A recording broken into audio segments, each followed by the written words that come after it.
नमस्कार दोस्तों, सुभाष की बात में हम बात करेंगे हमारे देश की सबसे बड़ी राजनीतिक पार्टी जो भारतीय जनता पार्टी है, और जो इस समय अगर हम अपने देश में जितनी सत्ताएं काबिज है राज्यों की और केंद्र में जो सबसे ज़्यादा ताकतवर है बीजेपी।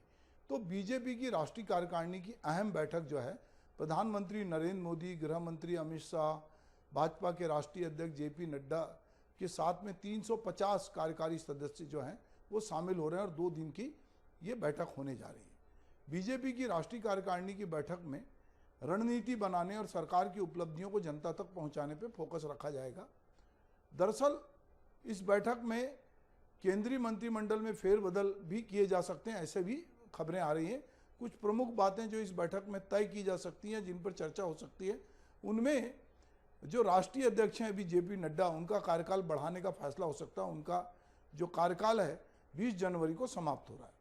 हम जानते हैं कि 2023 में और 24 में कई राज्यों के विधानसभा के चुनाव हैं, 24 में देश में आम चुनाव भी हो रहा है। ऐसे में दिल्ली में होने जा रही ये बैठक, इन चुनाव को लेकर रणनीति पर भी चर्चा हो सकती है।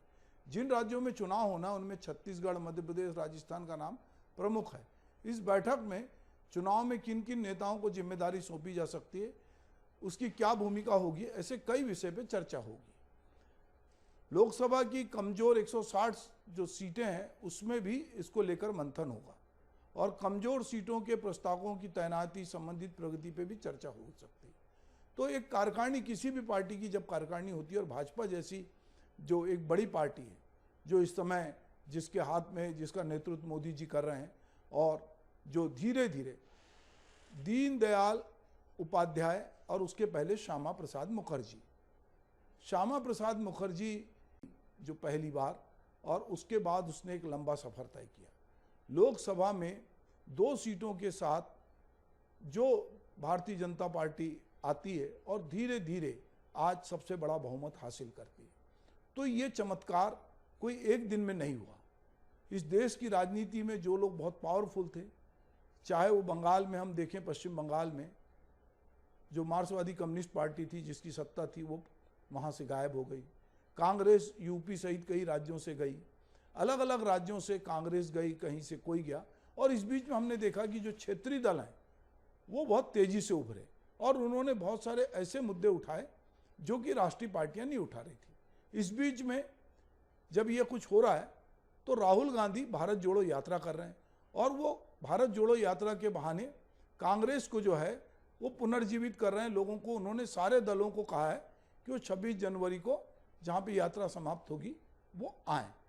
अब ये जो भारतीय जनता पार्टी की कार्यकारिणी की बैठक है, चूंकि ये अपनी रणनीति तय करेगी और प्रधानमंत्री उस दिन जो है वो 1 किलोमीटर की एक यात्रा भी निकाल रहे हैं। जो कन्वेंशन सेंटर पहुंचने के पहले जो मोदी रोड शो करेंगे वो संसद मार्ग पर प्रस्तावित है, जिसे दिल्ली की जो ट्रैफिक पुलिस है उसने एडवाइजरी भी जारी की है। प्रधानमंत्री मोदी कार्यकारिणी की बैठक के दूसरे और अंतिम दिन मंगलवार 17 जनवरी को अपने समापन मार्गदर्शन भाषण में देश भर से आए बीजेपी नेताओं को आगामी विधानसभा चुनाव और लोकसभा के 2024 के चुनाव की तैयारी को लेकर मंत्र देंगे और साथ ही भारत को जो नई जिम्मेदारी मिली है G20 की अध्यक्षता से जुड़े कार्यक्रमों से ज़्यादा जन भागीदारी सुनिश्चित करने का आह्वान करेंगे। मोदी जी ऐसे एक जन नेता हैं जो कोई अवसर नहीं छोड़ते, वो किसी भी अवसर को इवेंट में कन्वर्ट कर देते हैं। और जब वो अगर भाजपा के कार्यकर्ताओं को भी संबोधित कर रहे होंगे तो देश की जनता को संबोधित करते हैं। और हम देखते हैं इस समय जो युवा वोटर है उसका रुझान बहुत ज़्यादा भाजपा की ओर हुआ है, उसकी एक मानसिकता बनी है और ये इसमें बहुत सारे लोग रोल प्ले करते हैं। जिस आरएसएस ने खून पसीना बहाकर अपने संगठन के जरिए अपनी विचारधारा को फैलाने का काम किया था, हिंदुत्व की बात की थी, वो हिंदुत्व की बात आज हम देख रहे हैं कि टेक्नोलॉजी के जरिए ये जो नए नेता हैं बहुत तेजी से कर रहे हैं और देश में अलग अलग बड़े साफ सुथरे ढंग से दिखता है कि ध्रुवीकरण हो रहा है और वोट किधर जाएंगे ये लोगों के समझ में आ रहा है। भाजपा का गठन जो आज बीजेपी के कार्यकाल को, जो भाजपा है हम जिसको बीजेपी भी कहते हैं, कि कार्यकाल को 42 साल पूरे हो जाएंगे। भाजपा का गठन 6 अप्रैल 1980 को नई दिल्ली के कोटला मैदान में आयोजित एक कार्यकर्ता अधिवेशन में किया गया था। और जैसा मैंने कहा कि पहले जनसंघ था जिसमें श्यामा प्रसाद मुखर्जी थे और इसके प्रथम अध्यक्ष जो है अटल बिहारी वाजपेयी निर्वाचित हुए। अपनी स्थापना के साथ ही भाजपा ने अंतर्राष्ट्रीय, राष्ट्रीय और लोकहित से जुड़े मुद्दों पर मुखर रहते हुए भारतीय लोकतंत्र में अपनी सशक्त भागीदारी दर्ज की और भारतीय राजनीति को नए आयाम दिए। आज 3 दशक बाद प्रधानमंत्री नरेंद्र मोदी के नेतृत्व में किसी एक पार्टी की देश की जनता ने पूर्ण बहुमत दिया है तथा भारी मौत से भाजपा जो नीति की जो रजक की सरकार है केंद्र में विद्यमान है। वर्तमान स्थिति में आज भाजपा देश में एक प्रमुख राष्ट्रवादी शक्ति के रूप में उभर चुकी है। 10 साल पार्टी ने विपक्ष में सक्रिय और शानदार भूमिका निभाई। 2014 में नरेंद्र मोदी का नेतृत्व में देश में पहली बार भाजपा को पूर्ण बहुमत के साथ सरकार बनाने का मौका मिला। पहले भाजपा राम मंदिर के मुद्दे को लेकर उन्होंने केंद्रीय मुद्दा बनाकर राजनीति करती थी, फिर इसमें गुजरात मॉडल का भी जिक्र होने लगा। हालांकि भाजपा की सफलता और उसे खड़े करने में संघ की अहम भूमिका रही है। ऐसे में आज जिस तरह संघ अपने बयानों में नरमी लाई है, संघ ने इसे भी समझने की जरूरत है। हालांकि चुनाव में आरएसएस के बिना भाजपा की ताकत काफ़ी कम हो जाती है, इसलिए भी आगामी चुनाव में भाजपा का प्रदर्शन के साथ संघ के साथ तालमेल जो है वो जरूरी होगा और यही आगे ले जाके भाजपा की एक ताकत बनता है जो उसको कहीं ना कहीं कैडर के साथ वो अनुशासित करता है। तो एक पार्टी अपनी कार्यकारिणी, राष्ट्रीय कार्यकारिणी की बैठक कर रही है, वो पार्टी जो लगातार कई राज्यों में अलग अलग तरह से काम करती है। लगातार भाजपा पे हमले हो रहे हैं, लगातार मोदी जी के नेतृत्व को लेकर विपक्ष बहुत सारा हमलावर है और राहुल गांधी ने एक दिया है कि डरो मत। दरअसल ये भी लग रहा है कि एक तरह का देश में डर व्याप्त है, कोई कुछ कहेगा तो उस पर कार्रवाई होगी। बहुत सारी जो संस्थाएं, केंद्रीय संस्थाएं, उनकी भूमिका को लेकर भी हम छत्तीसगढ़ में देखते हैं बहुत सारे सवाल उठ रहे हैं। जो विपक्ष में बोलने की कोशिश करता है उसकी आवाज़ दबाई जा रही है।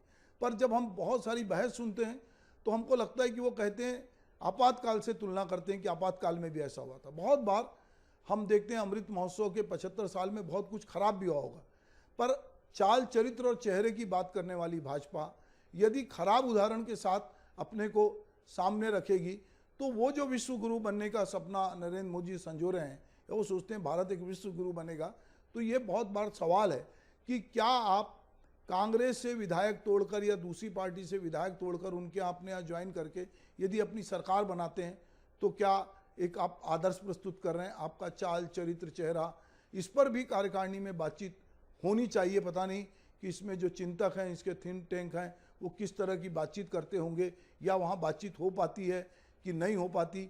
ये भी एक बड़ी महत्वपूर्ण बात है कि उस कार्यकारिणी में कुछ ही लोग बोलते हैं। ऐसा पहले भी होता रहा है कि राजनीतिक दलों में जो हाई कमान होता है, जो सबसे पावरफुल आदमी होता है, उसकी हाँ में हाँ सब लोग मिलाते हैं और वो जो कुछ प्रस्ताव होता है उसको पार्टी अनुशासन के नाम पर लोग मान लेते हैं। हम बहुत सालों से देख रहे हैं, चाहे किसी भी पार्टी की सरकार हो, कुछ लोग होते हैं जो बहुत सारी चीज़ें तय करते हैं। तो ये राष्ट्रीय कार्यकारिणी की बैठक हो रही है जिसमें जेपी नड्डा की बात हो रही है। जेपी नड्डा अपना उस तरह का मुकाम या वर्चस्व नहीं बना पाए हैं जैसे कि पहले का कोई अध्यक्ष था। यदि हम सिर्फ अमित शाह की बात करें तो वही एक पार्टी अध्यक्ष के रूप में, बड़े नेता के रूप में दिखाई दिए, वरना तो हमने देखा कि जो बड़े बड़े नेता जिनको बीच में पार्टी अध्यक्ष बनाया गया वो उस तरह की भूमिका नहीं निभा पाए। नितिन गडकरी जरूर थोड़े मुखर थे और बहुत क्रिएटिव थे, पर हम इधर देखते हैं कि वो थोड़े से कहीं ना कहीं हाशिए पर हैं। हम बाकी लोगों को भी देखते हैं तो ये देख रहे हैं कि नड्डा जी हो सकता है कि सूट करते हों जो वर्तमान जो नेतृत्व है उसको, और हो सकता है कि उनको रिपीट करें या फिर कोई एक नया चेहरा लेके आए पार्टी के लिए जो पार्टी में एक चेहरे के रूप में दिखे। तो ये भाजपा इस पर क्या विचार करती है, भाजपा की अपनी रणनीति है। पर चूंकि हम एक इतना बड़ा सम्मेलन हो रहा है तो हम कहीं ना कहीं भाजपा ने जो कुछ अभी तक मुकाम हासिल किया है या जिस रास्ते पे चल रही है उसका भविष्य का 2024 का क्या एजेंडा होगा, मोदी जी क्या मंत्र देंगे, ये सब लोग जानना चाहते हैं। सबकी नज़र इस पर रहेगी। नमस्कार।